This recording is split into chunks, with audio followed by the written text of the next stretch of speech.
Bangkok has some of the best street food in the world, but most visitors have no idea where to find it. And if you've only got a short time in the city but want to eat like a local, avoid the tourist traps, and explore parts of Bangkok most travelers miss, there's really only one way to fit it all in. I recently joined Bangkok's top-rated food experience with the chef's tour, and honestly, it's something I think everyone visiting the city should do. In this video, I'll take you through our full 4-hour street food adventure, featuring hidden, award-winning food stands even locals line up for, quiet temples, back streets and markets far off the tourist trail, and all the unique ways to explore the city. Plus, I'll answer the big question: is it worth adding this to your Bangkok itinerary? And if so, you can book it from the link below. So to start the tour, we had to make our way over to the Chitlom area, so let's get started. This was an interesting starting point for the tour, because I know that it focused mainly on the Old Town area, and the starting point here was way over in the downtown metropolitan area of Sukhumvit. So I knew that we were going to cover a lot of ground today. So we just met the guide and we started the tour. She's asked not to be filmed, so I'm going to respect that throughout the trip.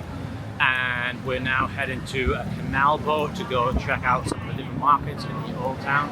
But I think before that we got a snack to eat. Despite being in the heart of downtown Bangkok, surrounded by fancy malls and upscale restaurants, we pulled into a local Thai restaurant with a classic Bangkok feel to it, with plastic chairs, metal tables, and of course, no air conditioning. Our guide said that this place is quite popular with food vloggers, and its signature dish was Tom Yum dumpling soup. Tom Yum is one of Thailand's most iconic dishes. It's a hot and sour soup, usually made with lemongrass, kaffir lime, galangal, chili, and lime juice. The twist here, though, was that the dish came with deep-fried wonton dumplings, and it was absolutely delicious. This place was right by the side of the canal, and next we hopped onto a longtail boat for a trip through parts of the city that most tourists never see. One of the coolest parts of this food tour isn't actually the food, it's how you get around. You don't just walk from stop to stop, you explore the city like a local, using public transport most tourists never even figure out how to use. Bangkok's canals, known as klongs, crisscross the city like watery alleyways. In fact, Bangkok was once named the Venice of the East because of this vast canal network.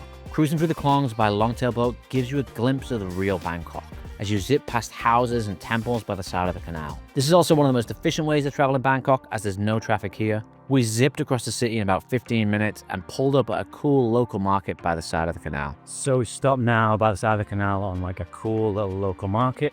And we just stopped by a little street food vendor. She said he's been working here for about 30 years. And we're going to try something called Canal, which is like sticky rice with a bit of taro inside, grilled in like a banana leaf. I'd never visited or even heard of this market before, and I think it's way off the tourist trail because we were the only foreigners here. And this could be a really cool place to grab some Bangkok souvenirs. So we didn't actually try the food there in the end. It was taking too long to cook.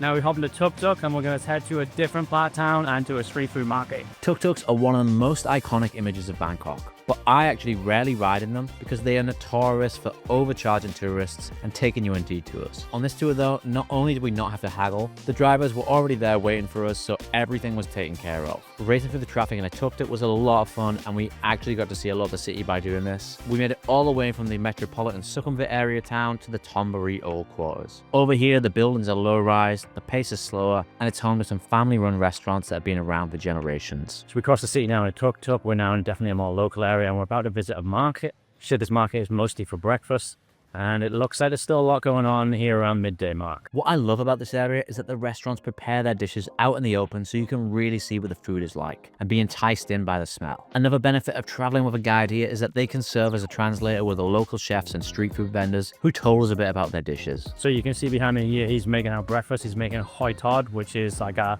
crab or mussel omelette, and that's what we're going to be trying next. After seeing all these dishes, I was definitely ready to eat again, so we sat down to eat the Canal and our freshly made crab omelette. So I've got the Canal Bing that we were cooking before.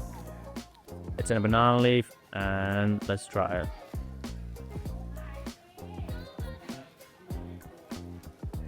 And see, it's kind of sticky rice, and inside it's got yam or like sweet potato.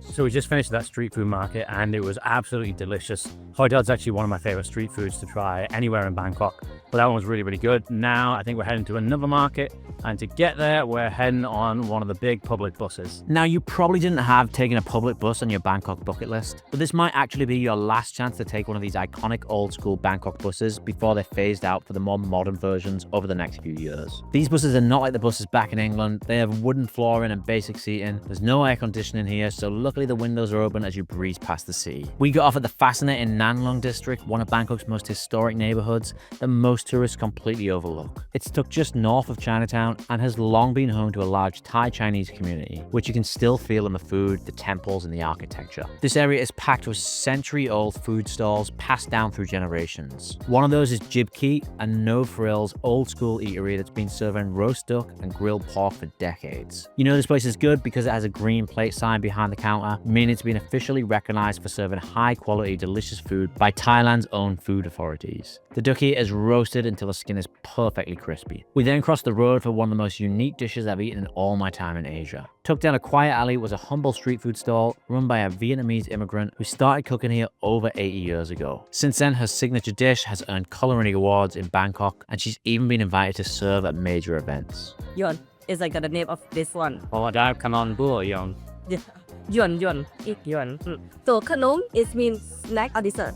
Okay, and buang is mean like the crepe, like the shell. Yeah, yuan is like a Thai word that Thai people calling Vietnamese people. Yuan, yeah. So her is like the family that like from Vietnam. Okay, yeah. We running this shop right here for 80 years already. The dish is a twist on the Vietnamese banh xio, a crispy, savory pancake filled with pork, vegetables, and fragrant spices. But here it's been given a Thai-style makeover that makes it unlike anything I've ever tasted. Oh, it's got like every flavor. Yeah.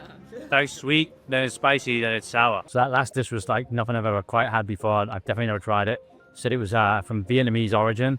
But interestingly, like she said, you actually can't just come up and pull up and eat at this street food stand. You have to order in advance. So one of the reasons to do this tour itself is that, you know, they've pre-booked stuff and pre-ordered stuff that you just can't turn up and order yourself. But wow, I was interested, and that was definitely one of the nicest dishes I've ever had. At this point, our guide told us we were only halfway through the food, and I was already full. But then we stepped into Nang Luang market, and suddenly I had room again. This market has been around for over a century and is one of the oldest in Bangkok. It's less chaotic than most markets with a more local, old-school vibe. Many of the vendors here have been cooking the same dishes for generations. Our next stop was a stall serving a rich, savory Chinese-style eggplant dish. Soft, sticky, and packed with umami. Right after that, we dove into an array of Thai curries, each with its own balance of spice and sweetness. We stepped into an old Thai Chinese shop house to sit down and eat. This place had a really cool traditional vibe with old pictures of the Thai monarchy dotted around the restaurant. Here we then tried 3 of the most popular Thai curries. Green curry, made with fresh green chilies, coconut milk, and Thai basil. Masaman curry, a rich, slow-cooked curry with Muslim roots, made with warm spices, cinnamon and cardamom, as well as tender chicken and soft potatoes in a peanutty coconut sauce. And Penang curry, packed with flavor from red chili paste and kaffir lime leaves. I'm sometimes a little hesitant to eat Thai curries when I can see they've been sitting out for a while, but one of the benefits of doing a guided food tour is that you know for certain that the food is good. And these were some of the best curries that I've ever had in Thailand. We then moved in the main market area for a final bowl of noodle soup. At this point I was beginning to burst though, before moving on to an array of Thai desserts.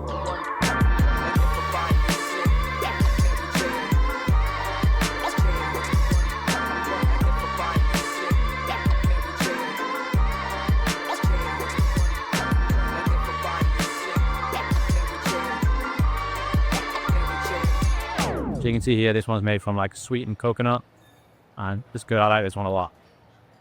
Actually, it's like the coconut steamed coconut cake right here. So Oh wow. similar but different form. Oh yeah. Yeah, put it. And then how do we eat it? We cut in the middle, like this. Inside, they're gonna have like the shredded coconut. Yeah, stir with the coconut sugar. That's why this part is gonna be sweet, and then the white part is gonna be salty. Okay. How do we eat? We take what first. Okay, yeah, yeah. So again, there's another coconut one. This one's got, what's the thing inside? Yeah, your coconut. Coconut. Okay, so it's coconut on the outside and coconut on the inside? Okay, 2 tips of each coconut. Oh, I like that one. So you're gonna have a coconut one here. This one's hot. So here we go. Yes, sir.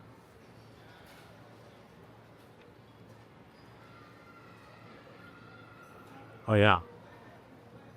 Oh, it's saltier as well. Yeah. The final 2 desserts were also made from pandan, which is a Southeast Asian fruit used in desserts. And after this one, I truly could not eat anymore. But what about if you want to explore Bangkok at night? Well, check out this video next to find out exactly how you can see some of the best places in the city by Tuk Tuk.